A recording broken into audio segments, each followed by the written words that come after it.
ევროსაბჭოს დეპუტატებმა ვერ გაიგეს ივანიშვილის ენა, ესეთი შეფასება მისცა რუსეთის ერთ-ერთმა ტელეკომპანიამ.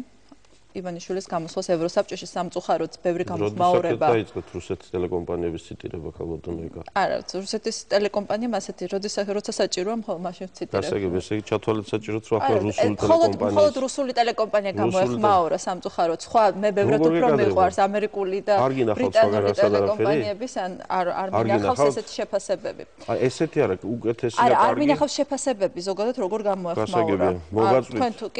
მოგაწვით აუცილებლად თქვენს პროდიუსერებსაც, თანაშემწეებსაც მივეხმარებით ამ ყველაფერში.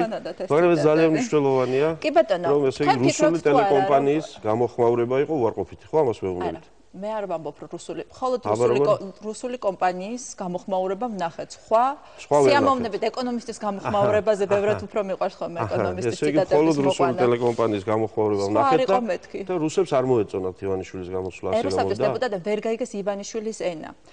გასაგებია, რუსები თვლიან რომ ივანიშვილის ენა ვერ გაიგეს ევროპელებმა. ეს არის თქვენი კითხვა ჩემდან.